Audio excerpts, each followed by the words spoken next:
De nos jours, il n'est pas si étrange de voir un chien à trois pattes heureux et en bonne santé. Après tout, les chiots peuvent être très résistants et oublient souvent qu'il leur manque un membre. Mais que se passe-t-il s'il leur manque non pas une, mais deux pattes?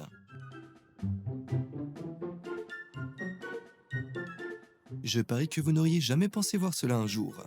En parlant de choses que vous n'auriez jamais pensé voir, j'en ai tout un tas à venir dans cet épisode, des choses que vous verrez pour la première fois de votre vie.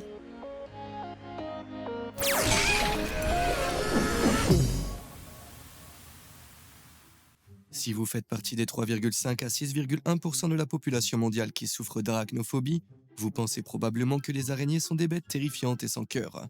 Mais vous vous trompez, elles ne sont pas du tout sans cœur.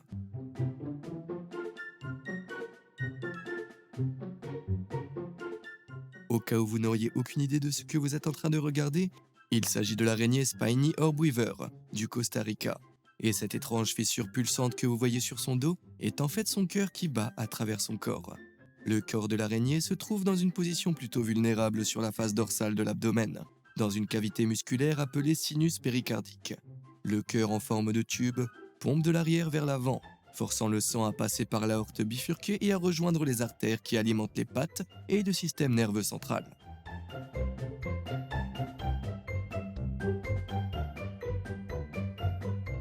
Si vous parvenez à vous approcher suffisamment près de cette araignée, comme le fait le youtubeur Quawar Power dans ses clips, vous pourrez voir son cœur battre. Pensez maintenant à arrêter ce tout petit cœur la prochaine fois que vous déciderez de tuer une araignée.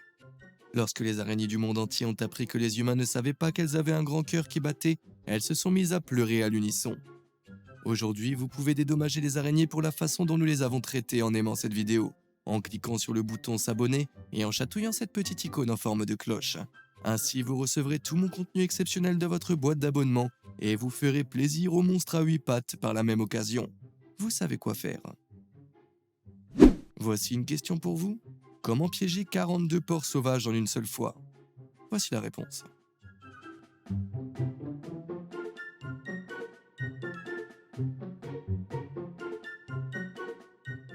Ce dispositif ingénieux est un piège à sangliers surdimensionné.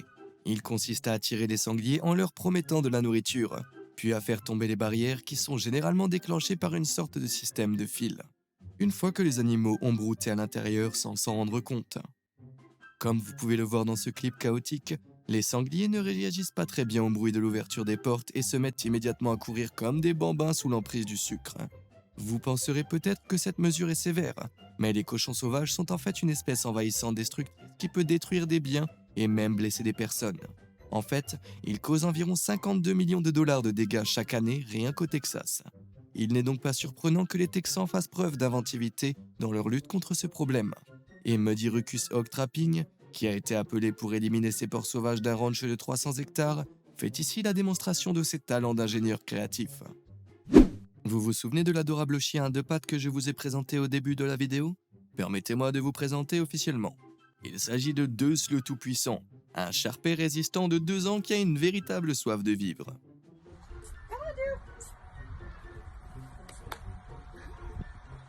Sans surprise, Deus n'est pas né comme ça. Après sa venue au monde en mai 2019, sa mère Penny est devenue très anxieuse et stressée de devenir parent pour la première fois. Et alors que Deus n'avait que 3 jours, le désastre a frappé lorsque Penny a cassé 2 de ses jambes dans un accident alors qu'elle le nettoyait. Deus a alors été pris en charge par sa propriétaire Jen, qui a appris qu'elle n'avait rien à faire pour le soigner. Mais Jen n'a pas abandonné si facilement.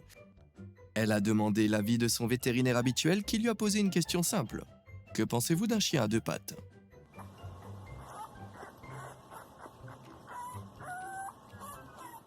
Au début, Jen n'était pas sûre pour que le petit 2 s'adapterait au fait de n'avoir qu'une patte avant et une patte arrière. Mais comme vous pouvez le voir, il n'a aucun mal à sautiller et à jouer avec ses compagnons canins, comme n'importe quel autre chien. 2 c'est un grand amateur d'aventure en plein air et il aime même nager.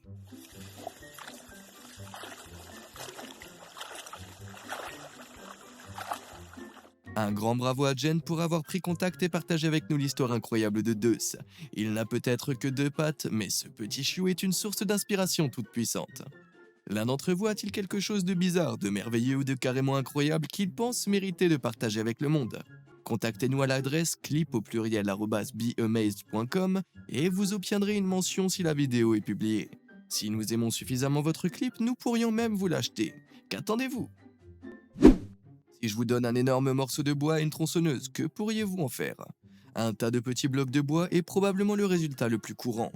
À moins que vous ne soyez Mathieu Crabbe, qui a créé cette immense sculpture de dragon à la place. Pour créer cette sculpture complètement folle, Mathieu Crabbe commence par une première esquisse du profil qui lui sert en quelque sorte de carte routière lorsqu'il commence à découper le long du contour. À partir de là, il commence à découper de façon magistrale des sections à mesure que les détails tels que les cornes, la langue et les épines du dragon prennent forme. Il sculpte ensuite le plastron, la forme des muscles, les motifs de la peau et les détails du visage. Après avoir teinté le bois, il utilise une ponceuse à lamelles pour poncer les bords extérieurs en laissant la couleur foncée dans les crevasses. Puis il répète le processus avec une teinture plus claire pour ajouter encore plus de texture. Pour créer des couches, Crabbe brûle des centaines de petits points sur le motif de la peau, termine par un nouveau ponçage et voilà, vous avez là une sculpture de dragon qui déchire. C'est ce que j'appelle un véritable talent. La forêt tropicale est peuplée de toutes sortes de créatures colorées, du papillon morphe bleu à la grenouille pygmée. Mais tous les animaux n'essayent pas de se démarquer. Mettons votre vue à l'épreuve. Pouvez-vous repérer le lézard dans ce clip?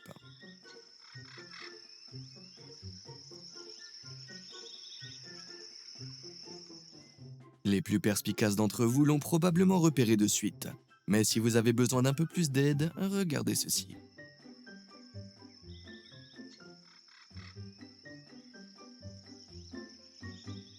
S'il y a un moyen de semer la zizanie lors d'une partie de cache-cache, c'est bien d'agiter un grand drapeau orange vif. Cette petite créature astucieuse est l'anole d'écorce d'Amazonie, qui a été filmée dans la forêt tropicale du parc national de Yasuni en Équateur par David Weiler, photographe animalier et passionné de forêt tropicale.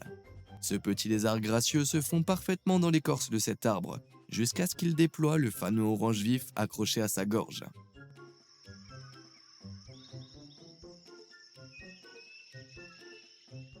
Quel flamboyant petit frimeur! Vous êtes-vous déjà demandé à quoi ressemblait la Terre vue de l'espace? Pour la plupart d'entre nous, le découvrir de visu n'est rien de plus qu'une chimère. Mais grâce à de véritables astronautes comme le commandant Tim Peake de l'Agence spatiale européenne et à la merveille de la technologie moderne, nous les terriens pouvons encore jeter un coup d'œil à la vie au-dessus des nuages.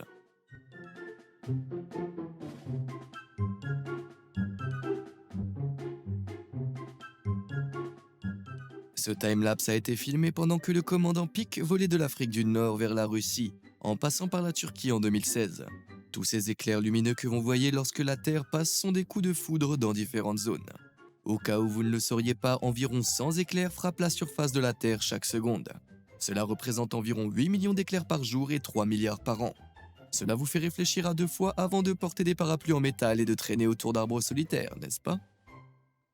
Qui n'aime pas les gâteaux? Certes, un régime composé uniquement de sucreries n'est probablement pas bon pour votre corps, mais c'est un moyen infaillible d'égayer même les journées les plus sombres. Et après avoir mangé une part de ce gâteau, vous serez sur un petit nuage. Ouais, c'est une tranche monstrueuse. Et il ne s'agit pas de n'importe quel type de gâteau, mais d'une castella géante, un plat de rue traditionnel à Taïwan. Cette génoise en forme d'oreiller est si moelleuse que lorsqu'elle sort du four, certains l'appellent gâteau à la noix ou gâteau rebondissant. Comme vous pouvez le voir dans cette vidéo prise par Mogumoku, un passionné de cuisine de rue, le gâteau est cuit en une énorme tranche qui ressemble à un matelas comestible et qui est ensuite soigneusement mesuré, tranché et emballé pour la vente.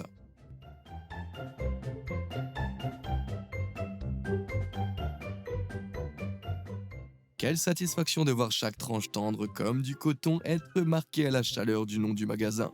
La castella taïwanaise est fabriquée avec de la farine à gâteau, pauvre en protéines, plutôt qu'avec de la farine à pain ordinaire, ce qui signifie que moins de gluten se forme lorsque la pâte est mélangée. Et moins de gluten équivaut à une texture plus douce, plus moelleuse et plus semblable à celle d'un soufflé. Quelqu'un d'autre a faim tout à coup? Peu de gens se considèrent comme des fans d'insectes. Même les plus petites bestioles peuvent être totalement agaçantes. Mais je parie que vous n'avez jamais su que vous pouviez transformer tout ce désagrément en pur divertissement à l'aide d'un simple stylo.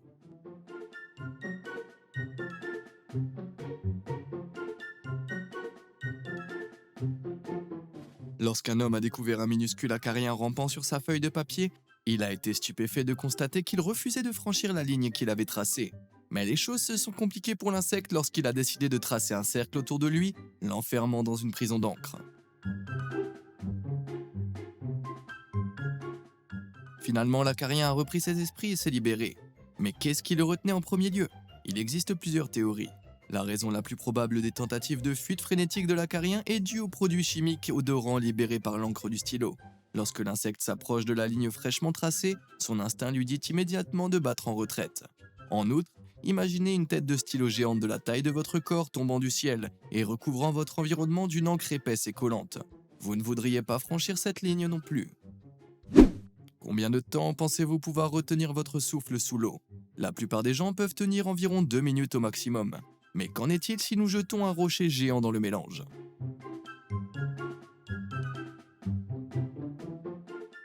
Quelqu'un d'autre a eu l'impression qu'il allait s'évanouir en regardant ça? Ce sport extrêmement difficile est connu sous le nom de rock running, qui est censé améliorer l'endurance et les capacités de rétention de la respiration.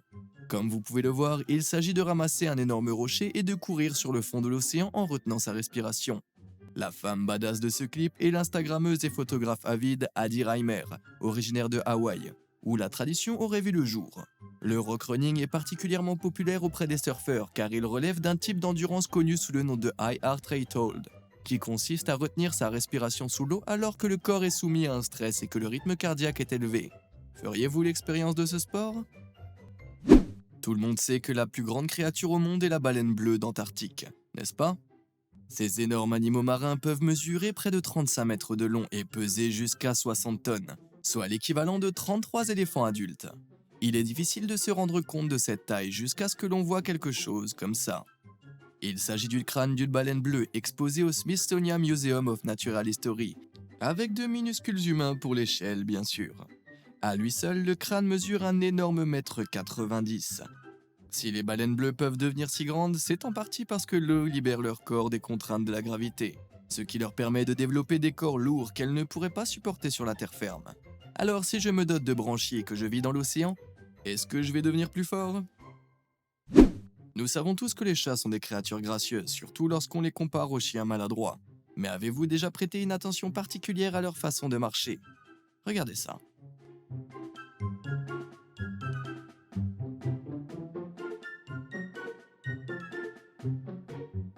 Est-ce que vous avez remarqué quelque chose d'intéressant dans cette vidéo? Si vous regardez attentivement, vous verrez que les petites pattes arrière de ce chat tombent parfaitement dans les mêmes empreintes que celles des pattes avant. Ce comportement est connu sous le nom de repérage direct, également appelé marche parfaite, que l'on retrouve chez tous les félins, y compris les chats domestiques. Le repérage direct ne leur donne pas seulement l'air de mannequins super suaves marchant sur le catwalk, mais contribue à minimiser le bruit et les traces visibles tout en stabilisant leurs pieds. C'est donc ce qui les rend si furtifs. Elles sont peut-être minuscules, mais les fourmis sont des créatures impressionnantes qui peuvent travailler ensemble pour créer des maisons vraiment incroyables. Il est juste dommage qu'elles soient sous terre et que nous ne puissions pas les apprécier dans toute leur splendeur. Mais il existe des moyens de jeter deux coups d'œil dans les coulisses.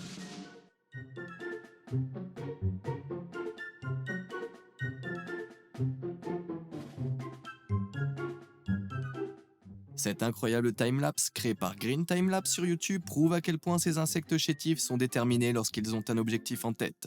Au début, l'étendue de sable vierge devant eux semble plutôt intimidante. Mais en quelques jours seulement, ils ont creusé des tunnels complexes à foison. Les nids de fourmis comportent de nombreuses chambres reliées entre elles par des tunnels comme ceux-ci. Les petites chambres servent de nurserie, de réserve de nourriture et même de lieu de repos pour les fourmis ouvrières, qui déplacent les larves vers les chambres plus proches du sommet du nid pendant la journée pour les garder plus au chaud. Imaginez maintenant qu'elles portent tout un petit chapeau de mineur en creusant dans le sable. Ouais. Avez-vous déjà rencontré une créature si étrange qu'elle vous a stoppé net?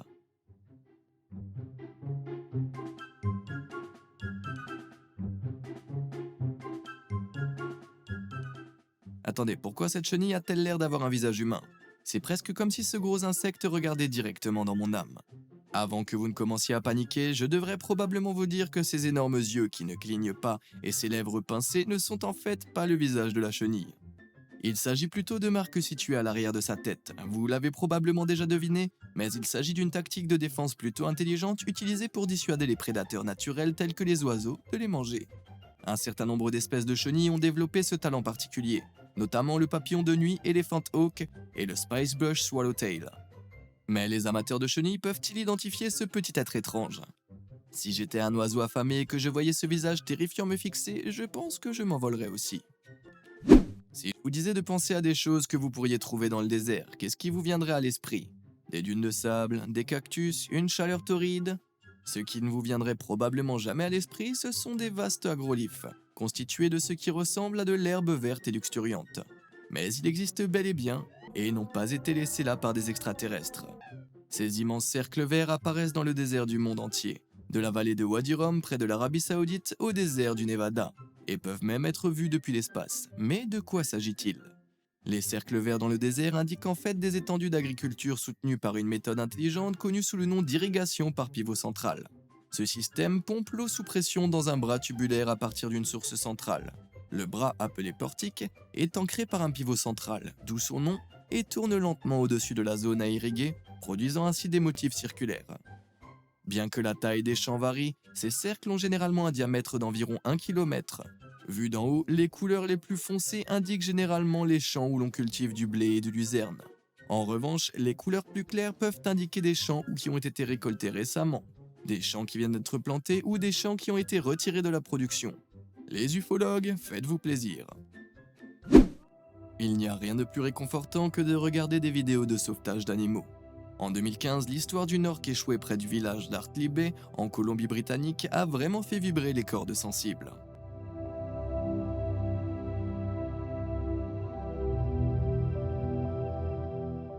Un groupe d'orques chassait un phoque et dans l'excitation de la poursuite, l'une des jeunes orques transitoires s'est accidentellement échouée sur les rochers. Heureusement, l'équipe au grand cœur de Citacy Lab, une fondation de protection des orques, a reçu un appel radio d'un collègue l'informant ce qu'il s'était passé et a réagi rapidement. Lorsque l'équipe est arrivée, la marée était déjà en train de descendre. Ils ont donc dû utiliser une pompe à eau, un tuyau et des seaux d'eau pour que l'orque reste calme et puisse respirer. Au début, l'orque a semblé paniquer, mais lorsqu'elle a compris que les humains essayaient de la remettre à l'eau, elle s'est détendue et les a laissés l'aider.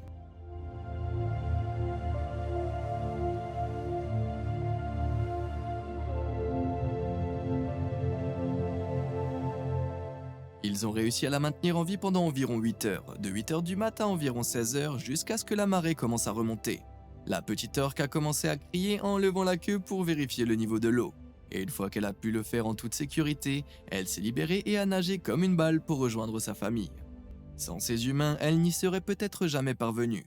Non, c'est pas moi qui pleure, c'est vous. Laquelle de ces choses vous a le plus étonné? Pourquoi ne pas aller voir les épisodes précédents de cette série? C'est ce qu'on appelle le binge-watching et je l'encourage.